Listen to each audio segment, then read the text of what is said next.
채권 추심 우편물이 나왔다. 임지연 씨가 사채를 쓰고요. 빚 독촉을 받았다는 정황이 나오기 시작했는데 알고 보니까 생활고에 시달린 것 같다. 그렇습니까? 방송을 적지 않게 하셨는데 이렇게 탈북하신 분들이 사채도 쓰고 생활고에 시달리는 이 정황을 임지연 씨 주변 인물들로부터 들어보신 적이 있으신지요?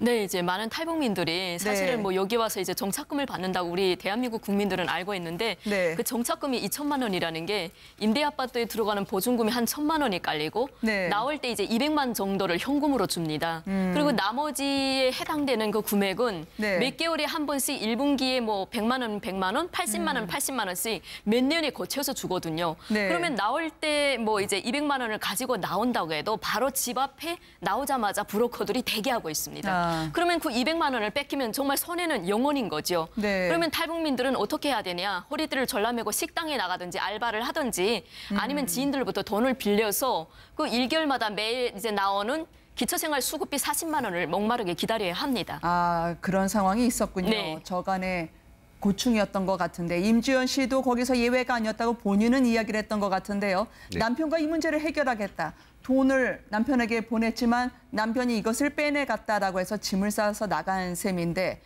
이혼을 하기 위해서 혹은 돈 처리를 하기 위해서 중국을 가야 했던 모양이죠?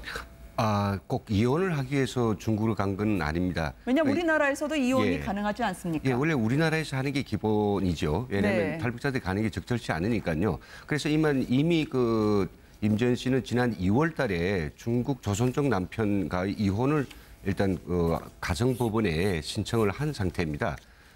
그런데 왜 또 중국에 갔을까?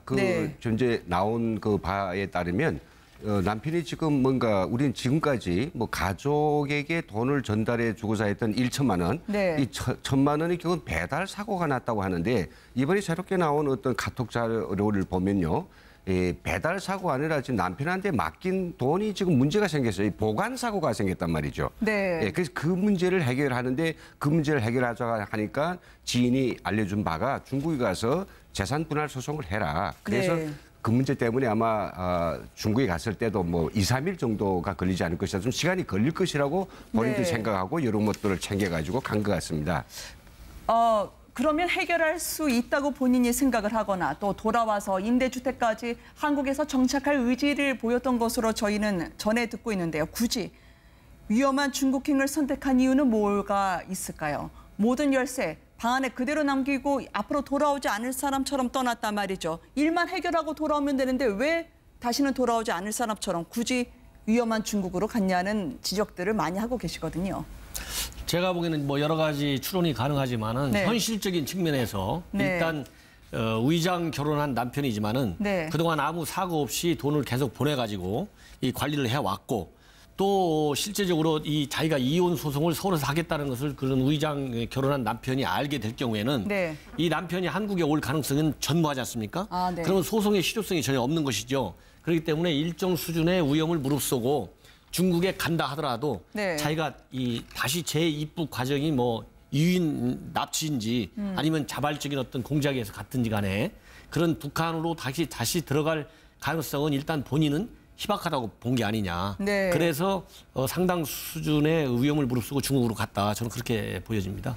아직 퍼즐에 대해서는 세 분하고 같이 맞춰봐야 될 것 같습니다. 남은 한 조각이 임지연 씨 남편의 존재가 아닐까 하는데요. 그렇다면 이 남편의 정체는 뭘까요? 저희 제작진이 취재한 바에 따르면 익명의 탈북자가 두 사람이 단순한 부부 사이는 아니었을 수도 있다고 주장을 했는데요. 한번 들어보시겠습니다. 이분이 평소에도 중국 자주 왔다 갔다 하셨나 봐요. 세 번 갔나? 그러니까 트럼프 들고 나가가지고 안 보이면 한 3, 4일에 또 오기도 그냥 물어보기도 하고 어디가 중국 간다고.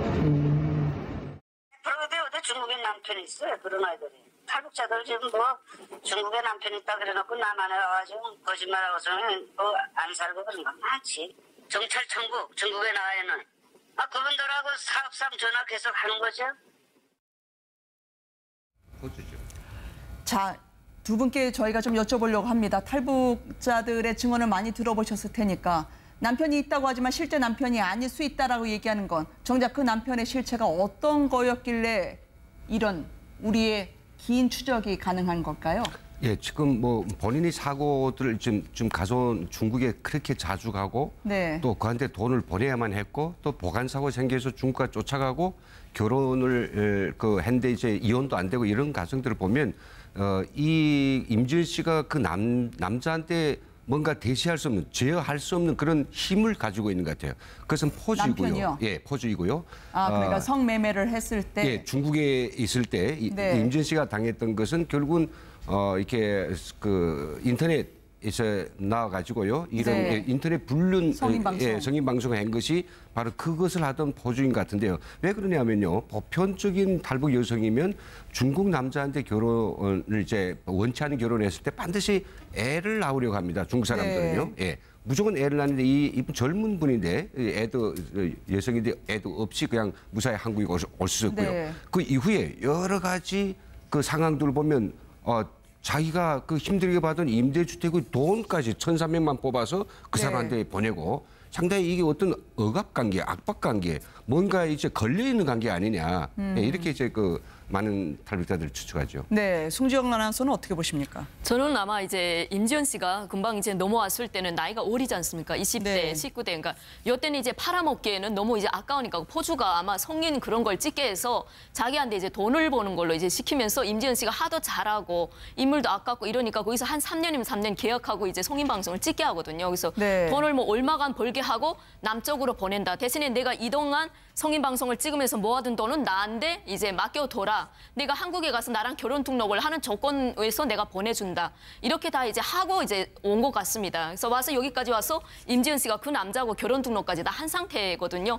근데 임지연 씨가 어느 날 가정법원에 그 남자하고 이제 이혼하겠다고 이제 법원에 네. 제출을 합니다. 그러면서 임지연 씨가 친구하고 하는 말이 그러니까 말로는 본인 입으로는 1,000만 원 정도를 중국에 보냈는데 그 돈이 이제 샜다. 어디 간지 모르겠다. 그걸 이제 찾아야겠다. 이렇게 말을 했는데 실제는 자기가 보낸 돈이 아니고 중국에 있는 포주에게 이미 묶여 있는 돈이죠. 자기가 이제 자기 이름으로 된 돈인데 포주가 그걸 이제 안 준다는 거죠. 그러니까 그것 때문에 중국에 가지 않았냐. 우리가 네. 남편이라고 생각을 하지만 사실상 묶여있는 관계에 있을 수 있다라고 하는 두 분의 분석이 있었었는데요. 이렇게 중국 알지도 모를 듯, 알 듯 모를 듯한 이곳으로 가서 남편이 혹시나 이렇게 이야기하신 상황이 아니라면 또 어떤 가능성이 있겠습니까? 그러니까 이제 지금 현재 저런 그 탈북 여성들이 저런 인간적인 그런 어려움을 많이 겪고 우리 한국에 오는 사람들이 상당히 많이 있습니다. 네. 그런데 거기에서 이제 역할을 하는 사람들이 이제 중국인들을 많이 활용하는데 실질적으로 저렇게 이제 위장 결혼을 많이 하는데 그 위장 결혼하는 남자들의 정체는 다양한 직업을 가질 수가 있고 그래요? 그중에 이제 나름대로 좀 깨끗하게 정말 도와주는 그런 그 인간적인 입장에서 도와주는 그런 사람들은 정상적인 브로커라고 할 수 있는데 저렇게 잘못 걸리면은 그 나쁜 성격의 브로커 네. 예, 이런 사람들한테 걸려가지고 네. 많은 그런 고생을 하는 경우가 종종 있는 것이죠. 네. 지금 임지연 씨 문제가 우리 한반도만의 문제는 아니게 됐습니다. 미국 국무부까지요. 탈북민을 북송을 중단하라. 그래서 북한으로 가는 탈북민에 대한 인권 문제를 공식적으로 제기를 했는데요. 북한은 지금 아무런 답변이 없습니다. 김정은이 13일째 두문불출하고 있습니다. 이게 어떤 상징일까요? 그런데 내부로는 지금 최악의 가뭄 때문에 두부 한모? 이 정도만 주민들이 받고 생활할 수밖에 없다고 하거든요. 예, 그렇습니다. 이제 김정은이가 지금 현재 오랫동안 또 상당 기간 일주일 이상 지금 네. 현재 방송에 나오지 않고 있는데 과거에 북한의 미사일 이런 그 도발 네. 그런 실태를 보면 김정은이가 일주일에서 한 2주 사이에 이 언론 매체에 등장하지 않으면 네. 꼭 그런 미사일 도발이 있었다. 그런데 지금 이번에도 우연히 지금 일주일 정도의 그 시간적 그 상황 속에서 네. 지금 불출하고 있는데 동시에 어떤 징후가 지금 현재 포착이 되냐면은 그런 이동 발사대에 의해서 미사일 발사를 할 수 있는 네. 그런 준비 동향이 위성에 포착됐다고 합니다. 네. 그런데 이런 그 텔 이동 징후가 마침 7월 27일 날 네. 전승절날을 지금 2, 3일을 앞두고 지금 포착된 거거든요.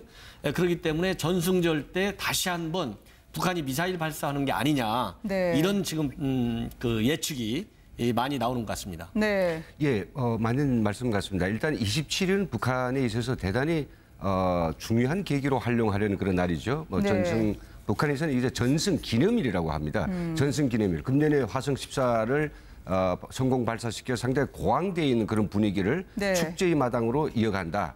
북한 주민들이 지금 너무 힘들지 않습니까? 가뭄 피해 때문에요.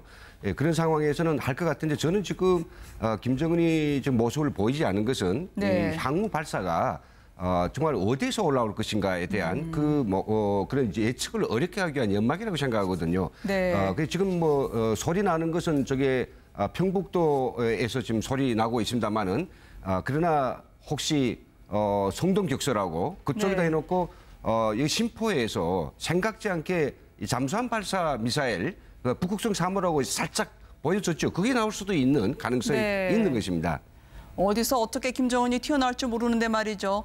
오히려 보이지 않아서 더 많은 분들이 어떤 일이 벌어질지 촉각을 곤두세우게 되는 것 같아요. 네네 그렇습니다.